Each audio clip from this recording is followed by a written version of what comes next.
My parents humiliated me at their anniversary gala, publicly declaring my brother their only successful child, while I stood right beside him. I left silently, heartbroken but resolved.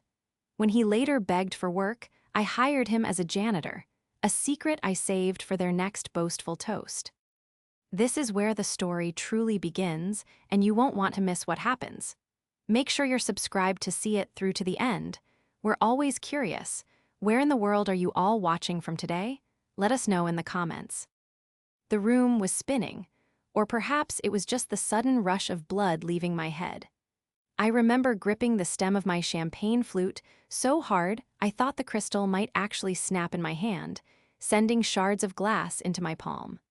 That physical pain would have been preferable to the hollow ache spreading through my chest. It was my parents' 40th wedding anniversary.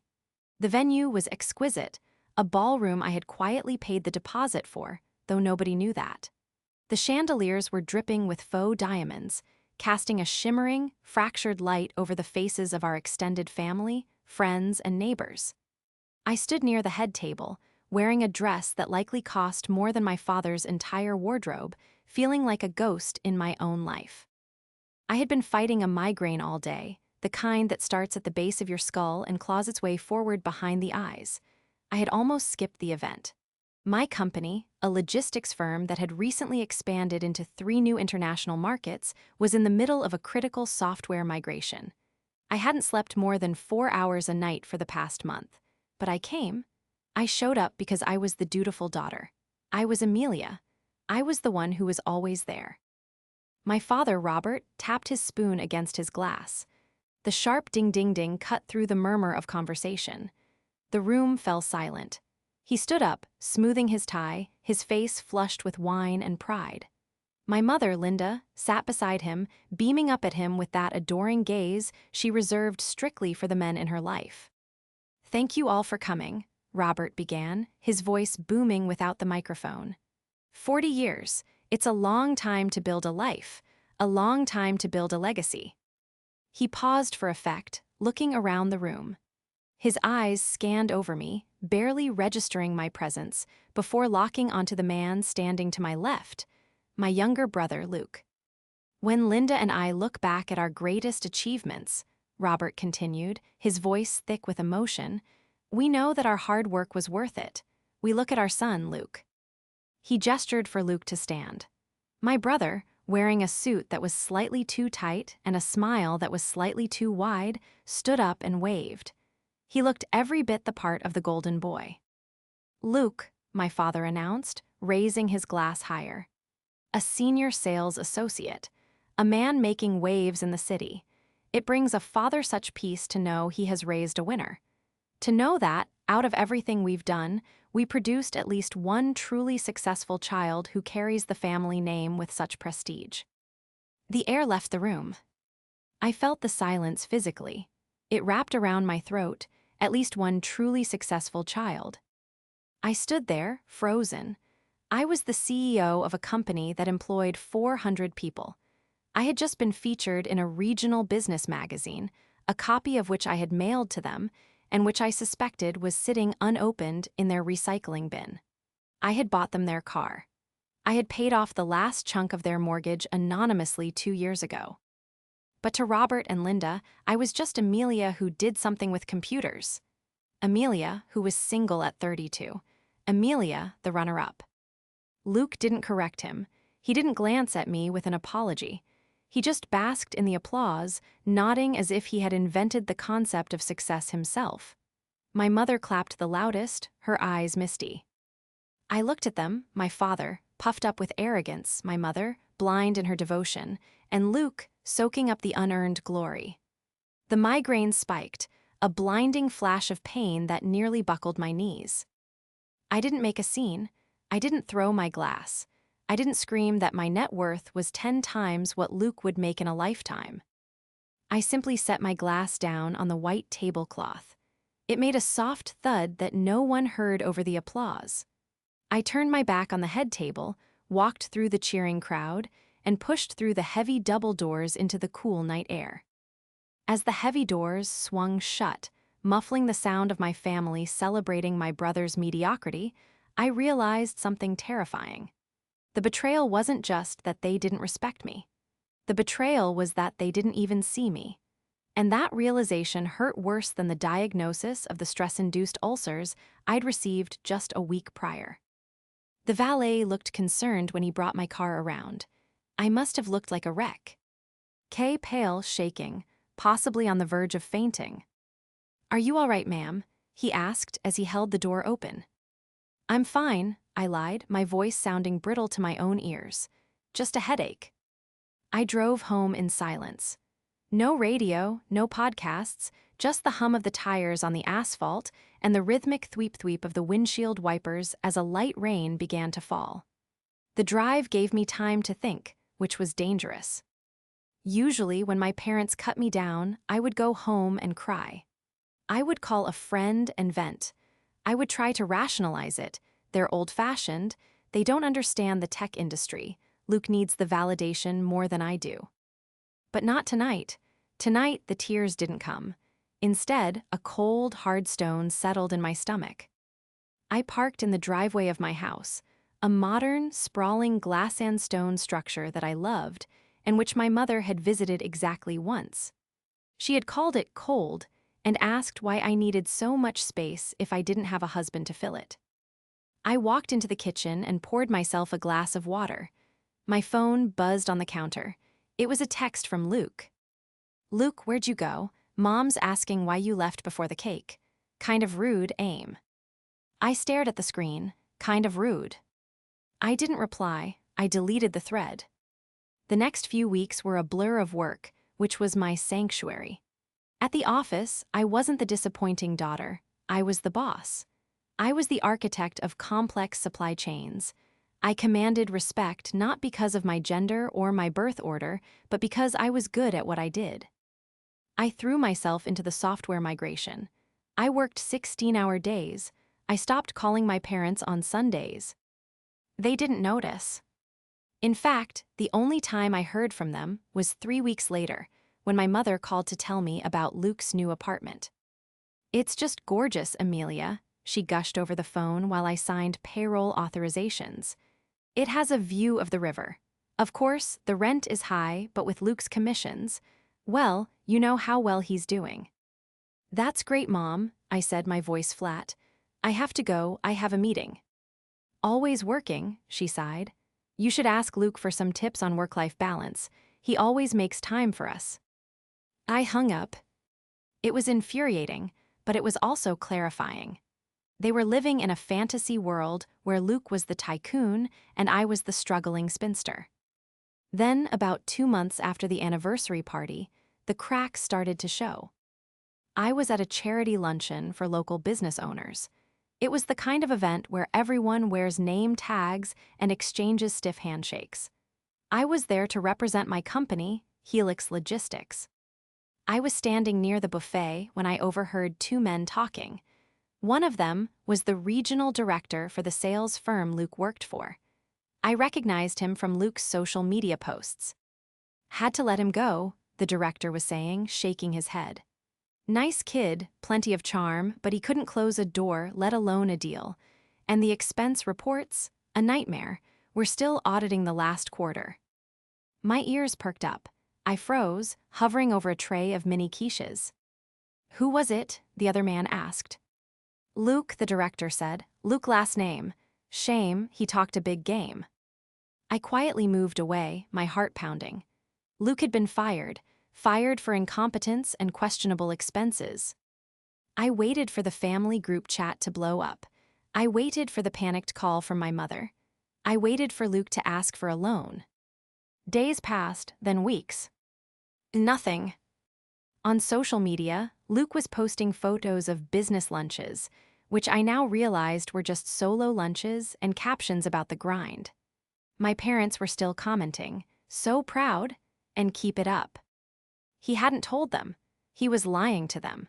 He was pretending everything was fine, likely burning through his savings and credit cards to maintain the illusion of the successful child. I sat in my office chair, spinning slowly, looking out at the skyline. A slow, dark smile touched my lips for the first time in months. They thought I was powerless. They thought I was invisible. But they had forgotten one crucial thing. I owned the game they were trying to play. I knew the truth. And in business, information is the deadliest weapon of all. To understand why this betrayal cut so deep, you have to understand the history. I didn't just exist alongside Luke. I had spent my entire life propping him up. When we were in high school, I was the one who proofread his essays because he couldn't focus. When he got a DUI in college, I was the one who drove 2 hours in the middle of the night to pick him up from the station, paying the bail with the savings I had scraped together from my part-time job at the library.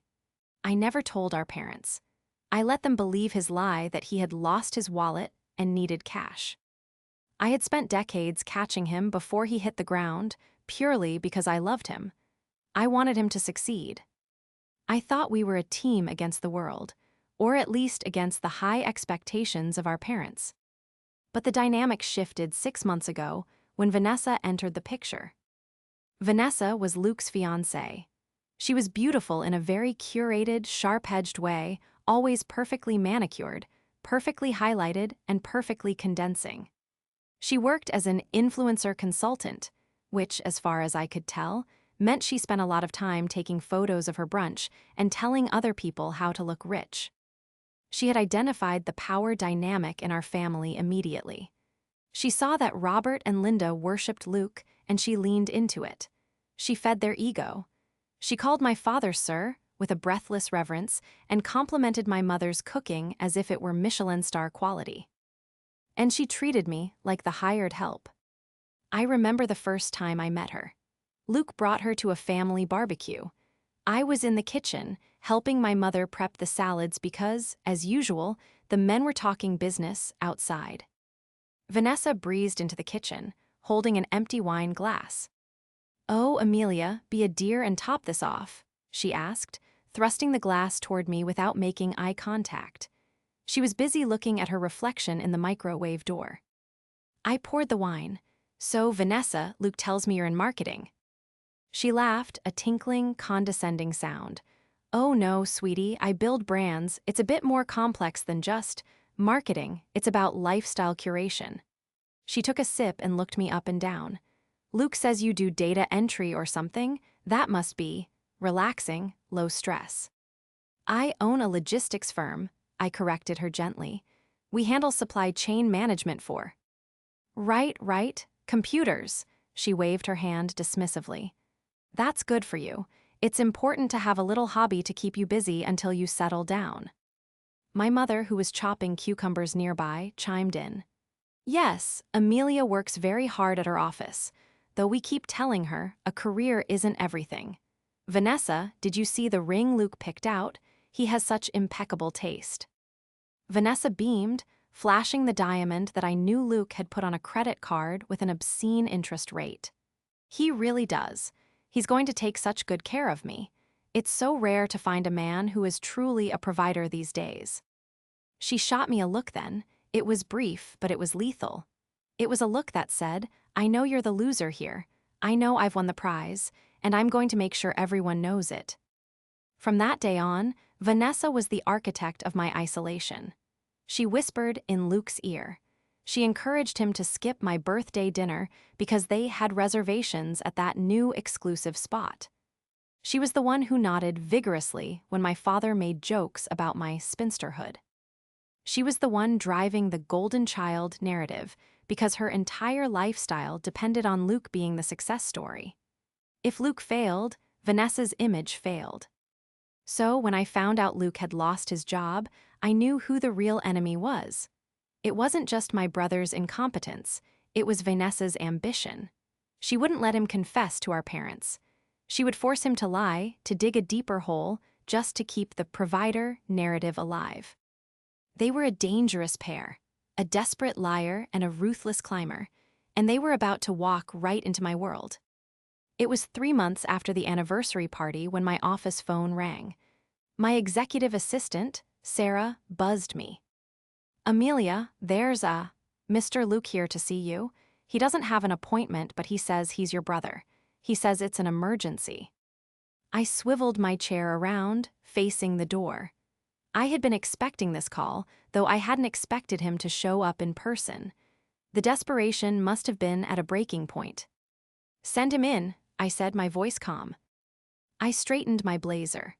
I looked at the framed photo on my desk, not of my family, but of my team on the day we launched our flagship software. The door opened, Luke walked in. He looked terrible. His suit was wrinkled, his eyes were bloodshot, and that golden boy shine was completely gone. He looked like a man who hadn't slept in weeks. He looked like a man who was drowning. "Hey, sis," he said, trying to summon a smile that faltered immediately. "Nice office. Bigger than I thought." "Hello, Luke," I said, not standing up. I gestured to the chair opposite my desk. "To what do I owe the pleasure?" He sat down, fidgeting with his cufflinks. He looked around the room, taking in the floor-to-ceiling windows, the modern art, the hum of serious business happening just outside my door. For the first time, I saw genuine fear in his eyes. "I need a favor," he whispered. "I'm listening," I said. I'm in between opportunities right now," he stammered, using the corporate speak Vanessa had probably coached him on. "Just a temporary transition, but cash flow is a little tight. Vanessa, she has expectations. The wed. Ding deposits are due, the rent." He took a breath and looked at me, his eyes pleading. "I need a job, Amelia, just for a bit, until I land the next big director role. I know you have this. Company, can you find a spot for me? Sales, management, anything." I looked at him. I looked at the brother who had let our father humiliate me. I thought of Vanessa, who called my life's work a hobby. "I do have an opening," I said slowly. "We had a sudden vacancy this morning. It's immediate start, full benefits." Luke slumped with relief. "Oh, thank God. Thank you, AIM. I knew I could count on you. VP of Sales, Regional Manager." "No," I said, my voice dropping an octave, becoming the voice of the CEO. "Those positions are filled by qualified professionals." I slid a folder across the desk. "The position is on the facilities maintenance team, specifically sanitation." Luke froze. "You want me to be a janitor?" "It pays $22 an hour," I said coldly. "Take it or leave it." Luke stared at the word sanitation on the contract as if it were written in an alien language. The color had drained from his face, leaving him a pale, sweaty shade of gray. "This is a joke, right?" he asked, his laugh sounding more like a choke. "You're pranking me. Is this some kind of hazing for the new VP?" I didn't smile. I didn't blink. I simply tapped the paper with my index finger. "No joke, Luke. This is the only vacancy I have. The hours are 6:00 p.m. to 2:00 a.m. It involves cleaning the main lobby, the break rooms, and yes, the executive washrooms on the top floor. It pays $22 an hour, which is generous for the industry standard, but I'm willing to bump it up because you're family." "I can't be a janitor, Amelia," he hissed, leaning forward, his voice cracking. "I'm a sales professional. I have a brand. What will Vanessa say? What will Mom and Dad say?" "That's entirely up to you," I replied calmly. "You can tell them the truth, that you lost your job and your sister is helping you get back on your feet, or you can tell them nothing. But I need an answer now. My head of facilities is ready to post this listing online in 10 minutes." Luke looked at the door, then back at the contract. He was doing the math in his head. The rent on the Riverside apartment, the lease on the BMW, the engagement ring payments. He was trapped, and we both knew it. "I'll take it," he whispered, defeat slumping his shoulders. "But you can't tell them. You have to promise me, Amelia. If Mom finds out I'm scrubbing toilets, it'll kill her." "I won't volunteer the information," I said, phrasing it carefully. "But Luke, you know how these things go. The truth has a way of surfacing." He signed the papers with a shaking hand. The transformation was immediate and jarring. The next evening, after the corporate staff had largely filtered out, I stayed late in my office. I watched the security feed on my secondary monitor. At 6:15 p.m., Luke walked into the basement utility room wearing a crisp suit. At 8:30 p.m., he emerged wearing the navy blue Helix Logistics coveralls. They were slightly too short in the legs, exposing his expensive loafers, a ridiculous contrast that summarized his entire existence. He was pushing a yellow mop bucket. I zoomed in on the camera feed. His expression was a mixture of misery and terror. Every time a late-working employee walked past him in the hallway, he ducked his head, pretending to inspect a smudge on the floor, terrified of being recognized. But he wasn't just working, he was scheming. A week into his employment, I decided to do a little digital digging. I pulled up LinkedIn. There it was, a fresh update on Luke's profile, posted just 2 days ago. Luke, last name, Director of Strategic Operations at Helix Logistics, excited to join the family business and lead the team into a new era of growth. The post had over 200 likes. My parents had commented, naturally. Robert, finally in the seat he deserves. Show them how it's done, son. Linda, my executive, so proud. Vanessa, power couple moves only. Nail light. I sat back in my chair, the glow of the screen illuminating the dark office. He wasn't just lying by omission, he was actively fabricating a career using my company's name. He was stealing valor in the corporate world. I picked up my phone and called my legal department. Draft a standard confidentiality agreement and an ethics compliance form for the sanitation staff, I instructed. And specifically, I want a clause about misrepresentation of company titles on social media. Don't enforce it yet, just have it ready for my file. I wasn't going to fire him, not yet. Firing him would be too easy. I needed him to dig the hole so deep that when the walls finally collapsed, there would be no climbing out. 3 weeks later, the strain was becoming visible. Luke looked exhausted, working a physical job at night while pretending to work a high-stress corporate job. In the day, presumably to keep up appearances for Vanessa, was draining him. I encountered him in the flesh on a Tuesday night. I had stayed late to review the quarterly budget. I walked into the executive wing's hallway, my heels clicking sharply on the marble floors. Luke was there. He was polishing the brass handle of the boardroom door. He froze when he saw me. "Missed a spot," I said quietly, stopping beside him. He straightened up, clutching the microfiber cloth. "This isn't funny, Amelia. My back is killing me. The chemicals are making my hands peel. Look at this." He held up his hands, which were indeed red and raw. "I can't keep doing this." "Then quit," I shrugged. "But then, who pays for the BMW?" "I'm trying to find something else," he snapped, lowering his voice when he realized how loud he was. "But the market is tough. And Vanessa, she's ramped up the wedding planning. She booked the plaza. Do you have any idea what the deposit on the plaza is?" "I assume it's more than a janitor makes in a year," I said dryly. "She thinks I'm the director of operations," he blurted out, the confession tumbling out of him. "She thinks you brought me in to overhaul the sales division. She's telling everyone. She's telling her friends, her parents, our parents." He looked at me with panicked eyes.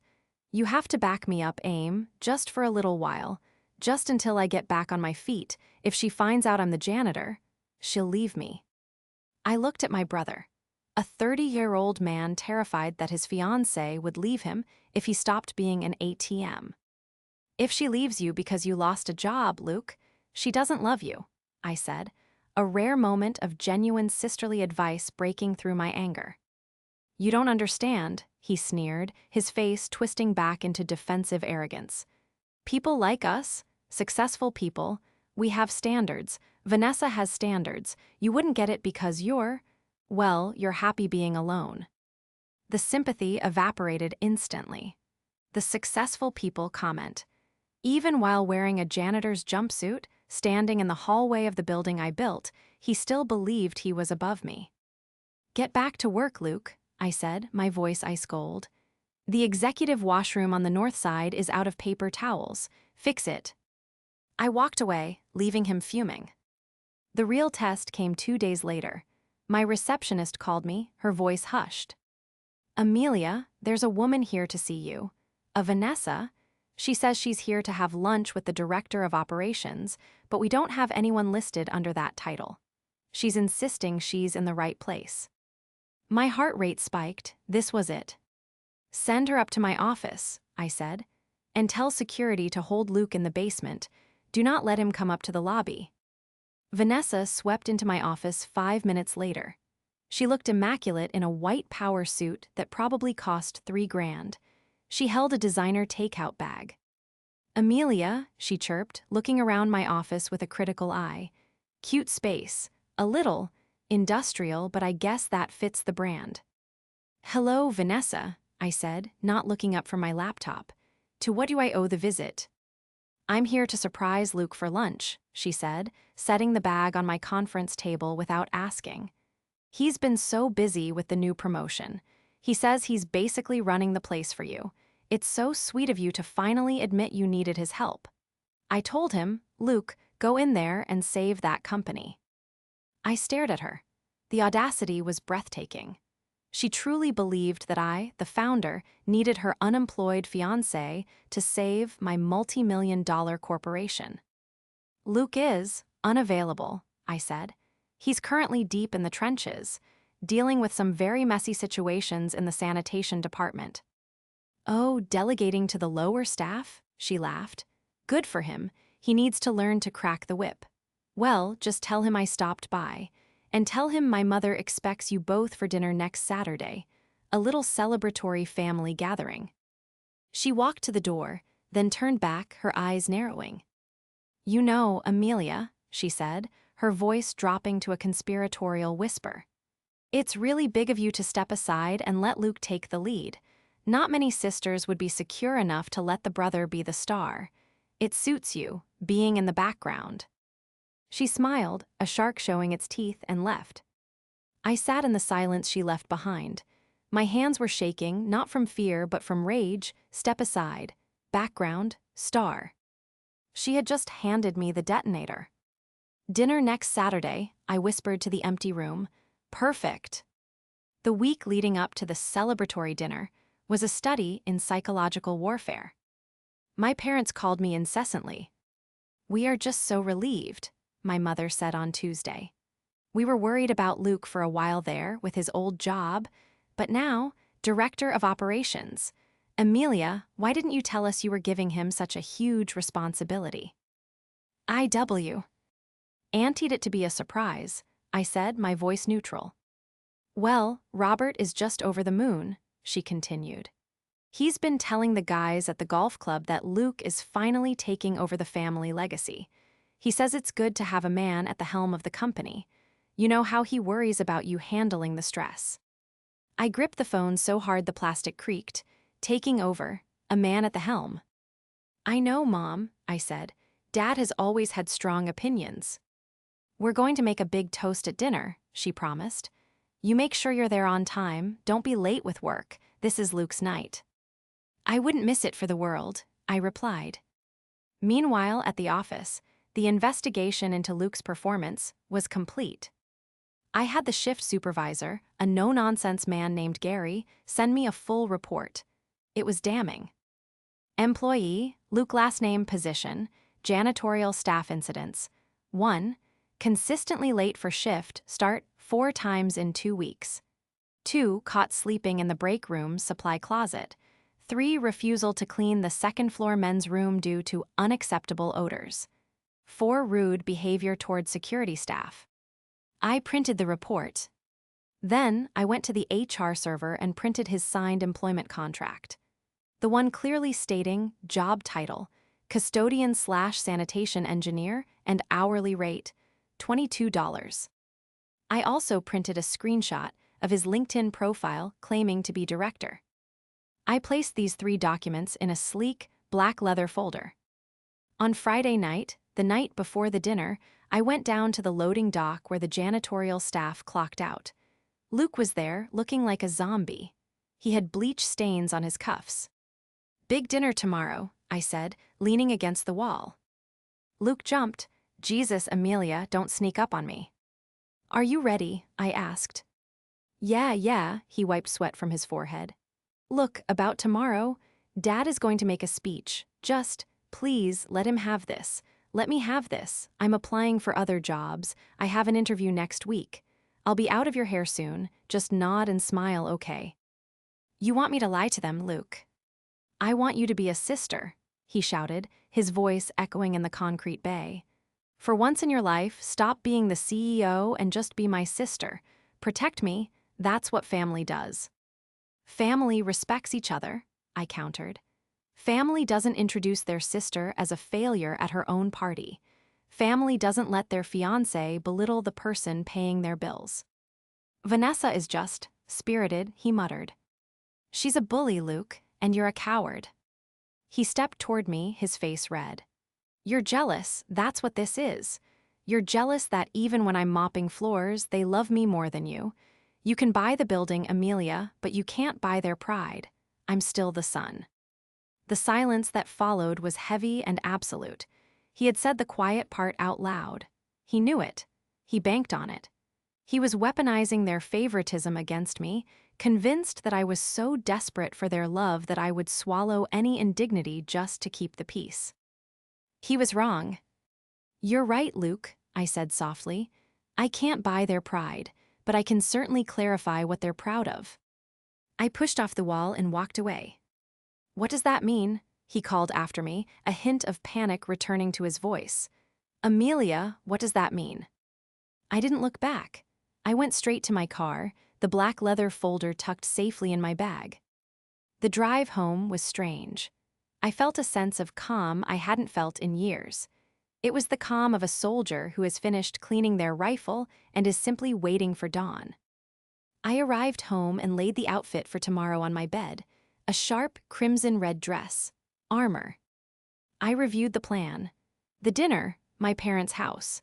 The guests, Mom, Dad, Luke, Vanessa, me, and Aunt Carol, the family gossip. The subject, Luke's meteoric rise to the top of Helix Logistics. I opened the folder one last time. I looked at the contract with Luke's signature. They wanted a successful child. I would show them exactly what success looked like. Success wasn't a title you lied about on the internet. Success was the power to hire, to fire, and to expose the truth. I closed the folder. The trap was set. All they had to do was walk into it. And knowing my family, they would run into it head first, champagne glasses in hand. My parents' house smelled of roast beef and expensive perfume, the scent of a celebration that hadn't been earned. I walked in 5 minutes late, deliberately. The crimson dress fit like a second skin, a stark contrast to the beige and pastel tones my mother favored for her home decor. There she is, my father, Robert, boomed from the dining room. He was already holding a glass of scotch. The silent partner, come in, Amelia, come sit. We're just hearing about Luke's new corner office. I walked into the dining room. The table was set with the good china, the gold-rimmed plates usually reserved for Christmas or visits from the bishop. At the head of the table sat my father. To his right, Luke. Next to Luke, Vanessa, looking predatory and pleased. Aunt Carol sat across from them, her eyes darting around, eager for news to spread to the rest of the extended family. Hi, everyone, I said, taking my seat at the far end, opposite my father. The symbolism wasn't lost on me. You look bold, Vanessa said, eyeing my red dress. Very aggressive color for a family dinner, but I guess you need to stand out somehow. I felt festive, I smiled, snapping my napkin onto my lap. It's a big night, isn't it? Huge, my mother, Linda, brought in a platter of roasted vegetables. We are just so proud. Luke was telling us about the new merger he's handling. Amelia, you must be so relieved to have him taking that weight off your shoulders. I looked at Luke. He was staring intently at his water glass, a bead of sweat rolling down his temple despite the air conditioning. Oh, absolutely, I said, my voice smooth as silk. Luke has been indispensable. The things he's handling, no one else wanted to touch them. That's leadership, my father nodded sagely. Taking the jobs no one else wants. That's what I always told you, Luke. A leader gets his hands dirty. I almost laughed out loud. He certainly does, Dad. He gets his hands very dirty. Luke shot me a panicked glare, his eyes begging me to stop. But Vanessa didn't notice the tension, she was too busy preening. Well, Vanessa interjected, placing a hand on Luke's arm. We've actually been looking at houses. The bonus structure for the director role is just incredible. We're thinking of the gated community in Oakwood. Oakwood, Aunt Carol gasped. That's exclusive. Only the best for the man running Helix Logistics, Vanessa smirked. Dinner proceeded in an agony of fabrication. Luke spun tale after tale, clearly rehearsed. He talked about firing the dead weight, ironic, about optimizing flow, he meant mopping patterns and managing liquid assets, cleaning toilets. My parents ate it up, nodding and smiling, casting pitying glances at me, the sister who had built the company but was now, in their minds, just a spectator to her brother's greatness. Finally, the moment arrived. My father stood up, tapping his glass. A toast, he announced. We all raised our glasses. To my son, Luke, Robert began, his voice trembling with pride. For years, we knew this day would come. He has stepped up to the plate. He is the director of operations, the future of the company, and the only one in this family with the killer instinct to truly succeed. To Luke, our success story. To Luke, my mother and Aunt Carol chimed in. Vanessa kissed him on the cheek. To my power husband. They drank, I didn't. I held my glass, watching them savor the lie. The room went quiet as they set their glasses down. My father looked at me, expecting me to join the praise. Amelia, he prompted, nothing to add. I set my glass down. The sound was sharp against the wood. Actually, I said, my voice carrying clearly through the silence, I do have a question, since we're discussing Luke's daily responsibilities at the office. I turned my head and locked eyes with my brother. He stopped breathing.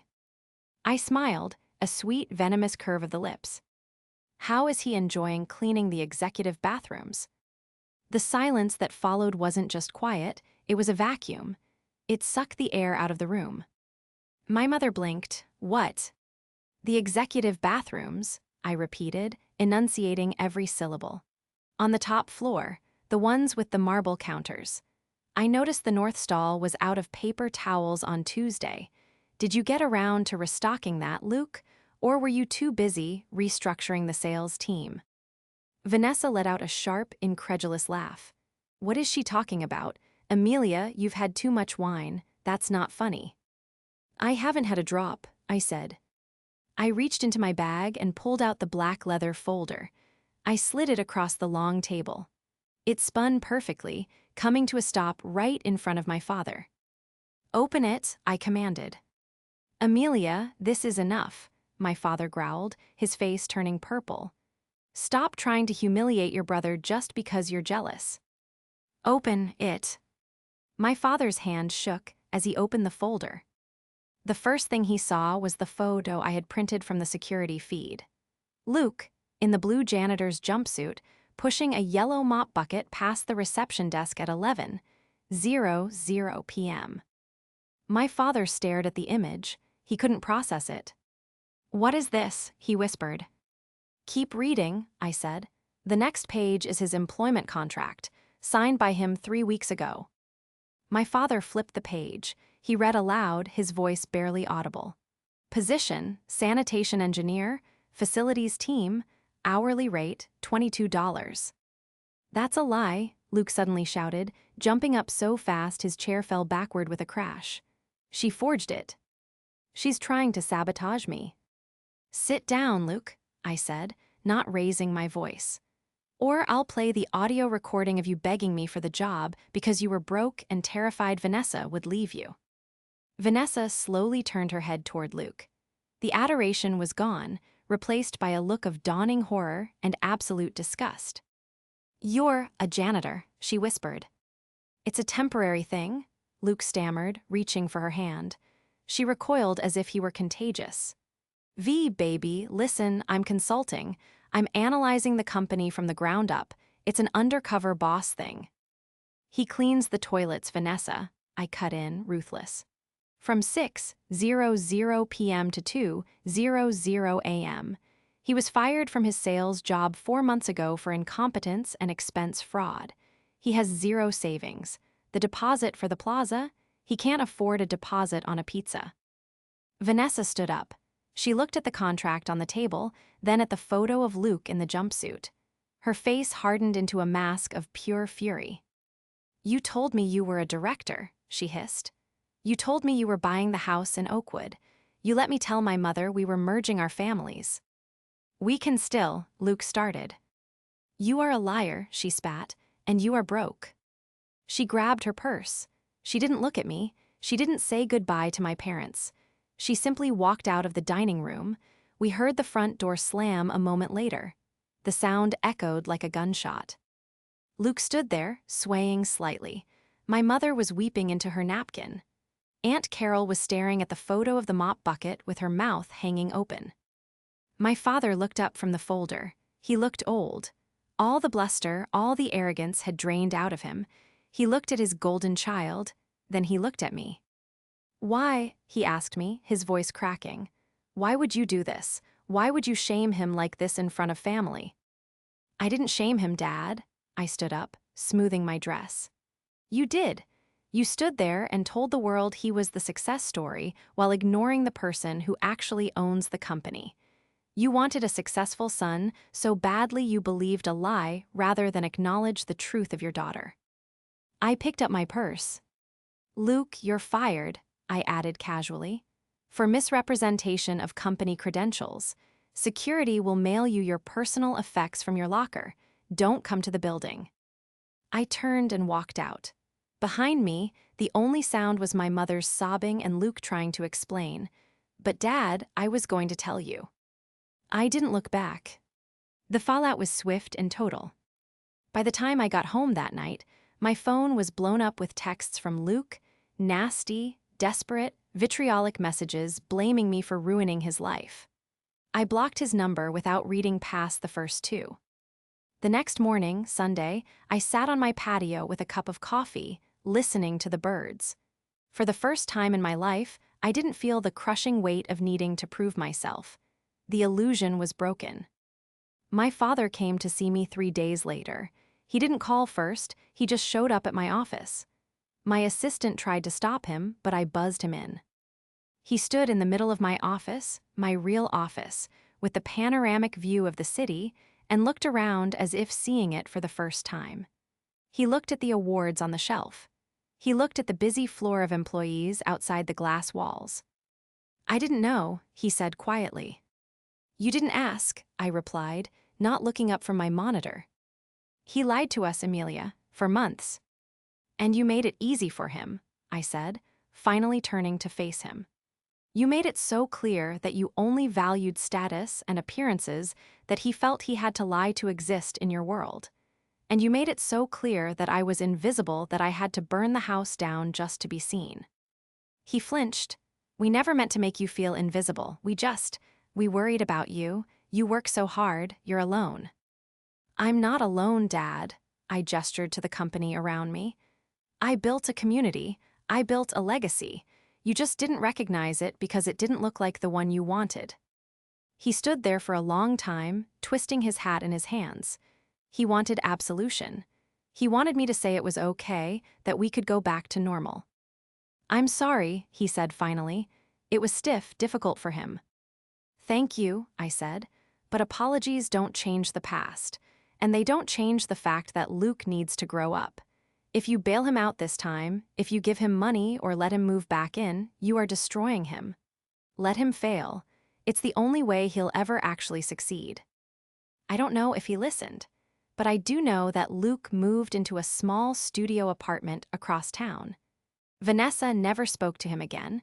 Rumor has it she was engaged to a hedge fund manager within 3 months. Luke eventually got a job at a car rental agency. An entry-level job. No fancy titles, no executive washrooms. Last I heard, he was actually showing up on time. As for me, I stopped attending the Sunday dinners. I stopped seeking their approval. I started spending my weekends hiking, traveling, and mentoring young women in business. The relationship with my parents is polite, distant. We talk about the weather, we talk about sports, but we don't talk about success. We don't need to. The silence at that dinner table said everything that ever needed to be said. I realized that night that I had spent 30 years trying to win a game that was rigged against me. The only way to win was to flip the board, walk away, and build your own table. And I have to admit, the view from the head of my own table is pretty spectacular.